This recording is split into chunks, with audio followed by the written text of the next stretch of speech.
Nah, itu mungkin guyone wali ku jek mungkin. Kadang orang itu engkar ndak bisa. Yaitu tadi piye wae resmi teksnya Allah tuh yaumana kullu unasim di imamihim. Nanti manusia dipanggil itu per ketuanya, bukan per individu kesuwen. Jadi ada teori itu yang mungkin benar. Ya, teori itu yang mungkin benar karena kita nanti di mahsyar juga dipanggil ketuanya dulu. Jadi ya ma'asyarus syafi'iyah, terus Imam Syafi'i disuruh maju ya ma'asyarul malikiyah. Karena ketua ini nanti yang menciptakan mazhab. Karena ada pepatah an-nasu ala dini mulukihim. Manusia itu ngikuti tradisi ketuanya. Mungkin coba orang Indonesia mbok bodoh, mbok ora, mbok pinter, mbok ora, nggak Abu Bakar ya radhiyallahu anhu. Coba kalau tradisinya Syiah, mungkin Abu Bakar laknatullah alaih kan gitu. Ya kita tidak tahu, tahu-tahu begitu. Akhirnya kita ketiban apik karena menghormati apa? Sahabat. Artinya ketua itu penting, menciptakan suasana ketua itu penting. Coba kalau tanpa ketua, mungkin kita tidak punya tradisi. Makanya dipanggil itu ketuanya. Paham? Makanya sampean milih ketua itu yang benar. Setidaknya orang ikhlas. Misalnya rapati benar, penting ini ikhlas. Ngeri itu kalau pas sampean dipanggil nunjuk ketua itu, kemudian ketua partai, wah panggil pangeran bingung sampean. Ketua sopo nyebut ketua partai. Ketuane partai dia celok pangeran Melayu. Wah, ngadepi pangeran meriang tetep. Paham gitu. Jadi nanti sampean itu ditanya itu lewat nopo? Lewat nopo? Ketua. Terus ketua nanti itu ngecek ada nur yang dipakai alamat dia ngikutin ndak. Nah, yang paling ngeri ya termasuk Rasulullah. Rasulullah itu nanti pakai standar itu. Inna umati yut'auna yaumal qiyamati hurran muhajjalin min atharil wudu. Itu kan ada tanya jawab sama sahabat. Kata Rasulullah, kamu tidak usah khawatir kalau saya meninggal. Meninggal saya itu baik. Hayati khairun lakum wa mamati khairun lakum. Saya hidup di antara kalian ya baik, setelah saya meninggal juga baik. Ya Nabi ya unik. Amma hayati fali asunna lakum as-sunan. Kalau saya masih hidup, berarti saya bisa meneladani kamu melakukan beberapa sunnah, beberapa tradisi. Sunnah itu tradisi. Jadi orang kudu artinya sunnah itu wajib atau sunat. Buktinya di Quran ada sunnatallahil latif sunnatullah fil ladzina khalau min qabl. Jadi sunnahnya, tradisinya Allah menghukumi orang-orang dulu. Itu bisa orang benar, bisa orang tidak apa? Benar. Kata Nabi, kalau saya masih hidup, fali asunna lakum asunan, saya bisa mentradisikan kamu beberapa sunnah, bisa wajib, bisa sunnah. Wa amma wafati ya khairun lakum. Kalau saya sudah meninggal nanti juga bagus. Mergo aku nak SK pundhut jare Nabi aku jejer pangeran. Dadi nak roh kowe apik, saya muji Allah, nak roh kowe elek langsung saya minta ampunan kepada Allah. Dan semua umatku nanti diampuni. Terus Nabi mulai menangis, tapi ada beberapa masalah. Ketika orang-orang itu ternyata umatku, mau saya ajak ke surga, kata Tuhan, kata Allah, innahum qad ahdatsu ba'dak. Mereka ini bikin aturan aneh-aneh setelah kamu Muhammad. Terus fa'aqulu suhqan ya sudah kalau gitu tak tinggal ke surga, tidak ikut masuk surga. Nah, kemudian ulama berdebat, ahdatsu itu apa? Ada yang itu bid'ah gitu. Macam-macam. Kalau ulama Sunni ahdatsu itu ya bid'ah ibadah mahdhah. Jadi misalnya orang melakukan sholat zuhur kok 6 rakaat itu kan wong nganggur papat ae kesel kok malah muni 6 itu. Utawa zuhur kok mau 3 rakaat itu kan ya itu bid'ah. Karena ibadah mahdhah. Tapi kalau masalah sosial itu fleksibel. Fleksibelnya adalah misalnya dulu Nabi naik unta, orang yang anti bid'ah juga naik Innova. Padahal dulu naik unta. Orang-orang yang poligami itu ya tidak nunggu istri pertama mati. Padahal dulu Nabi poligami setelah Sayyidah Khadijah meninggal. Ya mereka baik-baik saja. Alasannya poligami sunnah Rasul. Padahal nak detailnya sunnah Rasul poligami setelah istri pertama meninggal. Jadi kayak Ruhin itu belum boleh. Istrinya kan masih hidup 2 dia. Tapi sudah.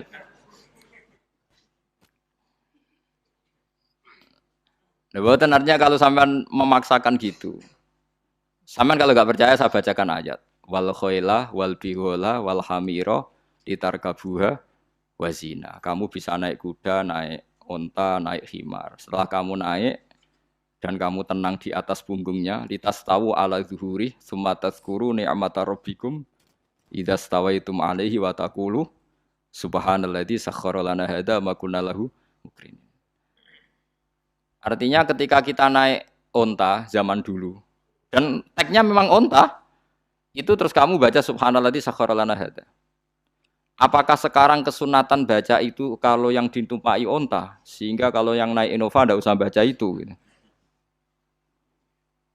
Wah, aku numpakku ora onta kok, dadi ora usah maca subhanalladzi apa? Sakhkhara lana. Dhisik Nabi maca iku mergo numpake onta. Ya ngajak goblok bareng to, mosok mantep kanthi begitu tuh.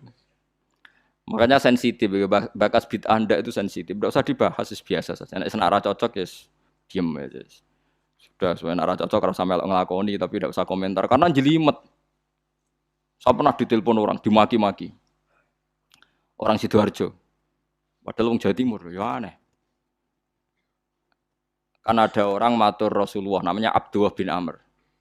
Ya Rasulullah, saya ini kuat puasa terus. Kata Nabi, jangan puasa 1 bulan 3 hari saja itu sama dengan 1 bulan penuh. Karena 1 puasa sama dengan 10. Masih balelo terus termasuk menyangkut Quran. Ya Rasulullah, saya ini tiap hari khatam Quran. Jangan 1 bulan sekali saja baru khatam. Enggak ya Rasulullah, saya ini ingin sering khataman. Ya sudah, kalau gitu seminggu sekali, sab'a layal. Saya lebih kuat ya Rasulullah, 3 hari. 3 hari saja khatam sekali. Iqra'hu fi salasin, kata Nabi. Ya Rasulullah, saya lebih kuat ketimbang itu. Tidak ada yang lebih baik ketimbang itu, kata Nabi. Kemudian orang itu anti semaan, karena semaan itu kan 1 hari khatam. Paham ya? Maksudnya hadis tadi yang di Bukhari dipakai dalil anti apa? Semaan, karena semaan itu 1 hari apa? Lewat telepon, pertama lewat santri saya, terus lama-lama lewat telepon. Saya tanya, kamu bacanya hadis kira-kira sama saya banyak mana? Kayaknya banyak jenengan. Terus saya tanya, betul Nabi menyuruh khatam tiap 3 hari? Ya. Betul Nabi nyuruh khatam tiap 1 bulan? Ya. Ya sudah, lakukan saja. Anda sering enggak khataman tiap 3 hari? Enggak pernah, setahun aja enggak mesti. Lah iya, kalau Nabi melarang baca Quran tiap hari kamu setuju, tapi Nabi nyuruh tiap hari khatam kamu enggak setuju. Enggak apa-apa, kamu anti semaan enggak apa-apa, tapi lakukan perintah Nabi tiap 3 hari khatam. Menang deh. Jadi, lah itu maksud saya. Anda tidak apa-apa milah-milah bid'ah sesuai versi Anda, pemahaman Anda, tapi yang fair. Kalau Anda anti semaan ya harus tiap 3 hari khatam, karena dawuh Nabi iqra'hu fi kulli salasin. Enggak juga kan, mereka juga orang yang enggak jarang baca. Jarang baca apa? Lah itu enggak fairnya di situ. Makanya nggih biasa mawon. Cuman semaan apal Quran wis semaan. Nah, apal Quran ya wiridan, malah lucu to apal Quran kok semaan. Ya yes, ngono ae apal ya nyemak kan, kok kesel dimulai. Jadi bang nyemak sampai gremeng. Bariku mangan entek akeh malah lucu. Wong nyemak yo do kurang ajar. Jajal kok nyemak kifa delok ngarep mbek guri tok, anggere kembar ya wis. Aku serah kelakuane wong nyemak. Kan ndekne ra apal kan yo. Biasane nyegat guri to. Kok angger gurine kembar pojok ya. Wis. Kok angger gurine pojok kembar. Ya sing semaan akhire pinter sing maca kembar gurine. Paham gitu, terus wau gitu, tohuron gitu, tak latih memahami Quran secara lugat. Quran bagaimanapun bilisanin Arabiyyim mubin. Ada ulama yang berpendapat tohir itu dimubalaghahkan tohur, seperti ghafir, ghafur, syakir, syakur. Sebab itu menurut mazhab ini tidak ada air apa mustamal. Tapi kita biasa mazhab Syafi'iyah apa? Ada apa? Ada mustamal. Itu masalah-masalah ijtihadiyah, ini masalah-masalah ijtihadiyah. Kalau masalah ijtihadiyah tadi pendapat saya benar, mungkin salah. Pendapat Anda salah, tapi ya mungkin benar. Wa anzalna minas sama ima antahura. Mutahhiron tegese banyu iku sing nyucekno. Linuhya supaya maringi urip ingsun. Bihi sebab anane banyu baldatan ing daerah maitan kang mati. Jadi istilah resmine pangeran yo, aku nak nguripno bumi iku yo nganggo lantaran banyu. Jadi coba soal pangeran kok butuh lantaran. Waduh, serepot. Wong Qur'ane pangeran dhewe ngistilahno aku nak nguripno bumi lewat lantaran banyu. Ya rasa mbok jero-jerokno.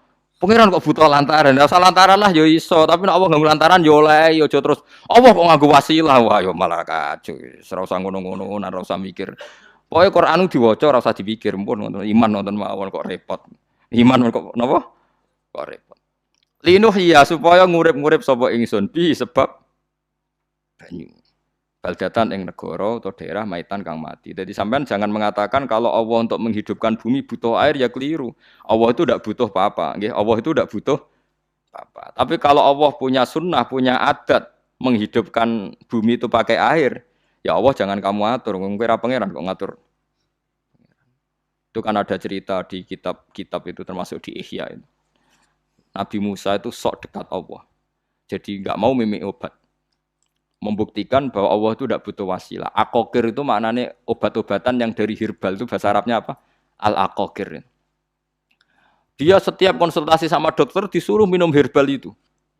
Enggak mau dia. Enggak, saya akan disembuhkan Allah langsung. Enggak usah lewat obat apa herbal katanya. Tiap dokter ditanya jawabannya sama. Oh dokter goblok. Kamu belum tahu ya kalau Allah itu tidak butuh wasilah. Malah marah-marah dia. Akhirnya dia konsultasi langsung ke Tuhan. Apa betul ya Allah saya butuh minum akokir? Terus, kata dokter gimana? Karena herbal itu fungsinya gini-gini. Sa Musa, sing gawe fungsi herbal ngono iku sapa? Nggih jenengan. Lah yo aku gawe fungsine ngono kowe ngombe kok ora gelem. Sing gawe ku ya aku.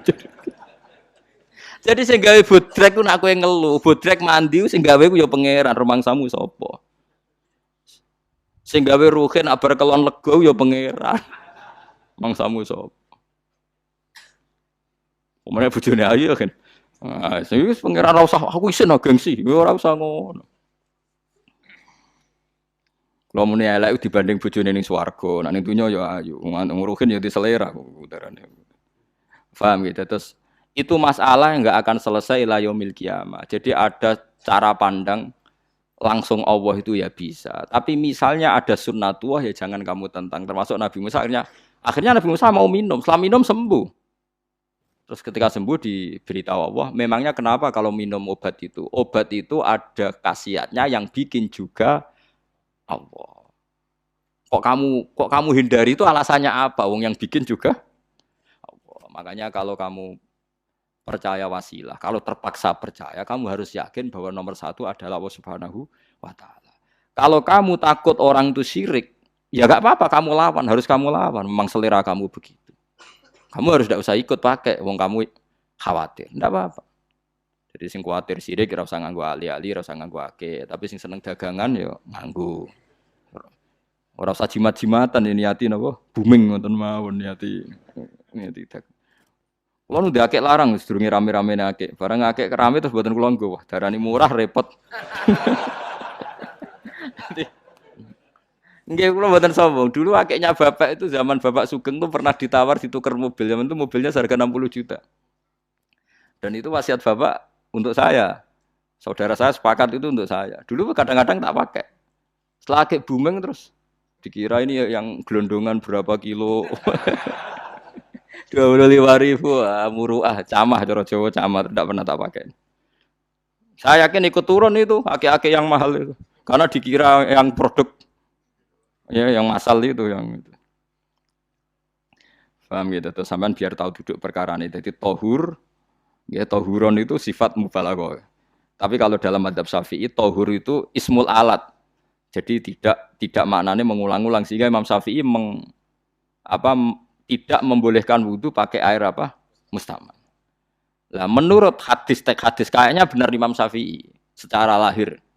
Karena Nabi ngendikan sisa air wudu itu membawa dosa Anda. Kata Nabi, jika seseorang wudu maka kotorannya keluar dari ajfan, dari pelapuk mata, dari apa, sampai keluar dari mimbaini adzofirih, sampai keluar dari bawah-bawah apa?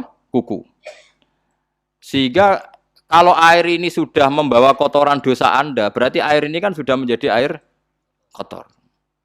Andai kan Anda mukasyafah, maka air ini sudah penuh dengan kotoran. Enggak mungkin air yang sudah penuh kotoran dipakai wudu lagi. Itu cara berpikir Imam Syafi'i. Ya sampean ikut mana ya? Ya gampang kan kalau keadaan normal ya ikut Syafi'i, kalau air banyak, kalau tidak normal ya ikut mazhab yang lain. Kan gampang. Gitu aja kok repot tuh.